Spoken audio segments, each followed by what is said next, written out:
Plant lovers, welcome back to my channel, and today I'm going to talk about such a vibrant plant which is easy to care for, and it's none other than Coleus. These are my favorite plants because they are going to add color to whichever space you want to keep them, be it outdoors or indoors. They are really radiant and very beautiful. You can see so many varieties of coleus, and especially you can see them like in various colors like red, yellow, green, maroon, rust, electric lime, and so on. Actually, they're known for their variegated leaves. So, without further ado, let's get started all about coleus. So, talking about the light conditions for coleus, I would recommend keeping them in a partial shade is okay, because there are some varieties of coleus which can tolerate the direct sunlight, but not all of them. So, they all of them can bear the morning sunlight for 2-3 hours, but not more than that.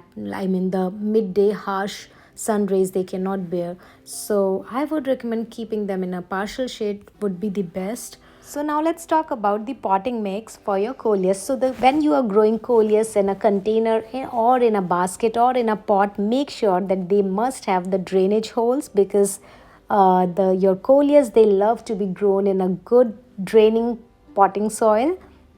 Comes to potting mix, I would recommend that coleus, they love to be grown in a good potting soil, good quality soil. So you can add a good amount of compost in your potting mix or any other organic material like perlite, just to make the soil more, light and well draining. And when it comes to watering your plant, you have to water it every day during summer times. And if they are kept indoors, then you have to check your soil before watering your coleus. Like if top 2 inches is dry, then you can water it. Or there has to be you should always keep a gap between the waterings. And yeah, that's it. Now let's talk about pruning and propagation. Pruning is an essential part for all the foliage plants. Like the more you prune, the more growth you see, the more foliage you see in the plant, in your plant. And the propagation of coleus is very simple. You can grow as many plants as you want from just by stem cuttings.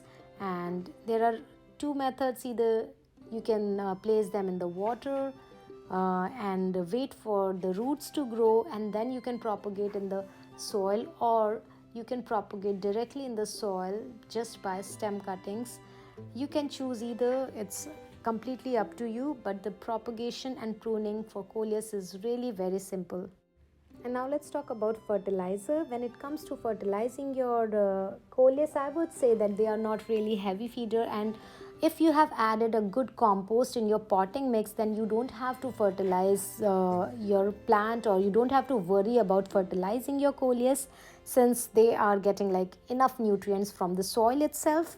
I would recommend that you don't have to worry about your coleus if you have given the right kind of potting mix, right kind of compost, then you don't have to worry about fertilizing your plant. And when it comes to toxicity, I would say that if you have pets and kids at home, then keep them away from coleus, because this plant is slightly toxic in nature. So, yes. And yes, I would recommend, guys, a big yes to this plant. It is really easy to grow, easy to care for, and I have tried, almost five, six variation in these plants. I have tried the rustic orange, I have tried the red judy, I have tried the polka dots, the religious red, the burgundy, so many colors. And this year I tried I brought the electric lime home. So I would recommend, if you are really a plant lover, don't forget to bring coleus, or don't forget to add coleus in your garden. And if you really like this video, give a thumbs up and do subscribe to my channel, and I will come up again with another video on some other plants. Till then, stay happy, stay safe, and happy planting. Bye.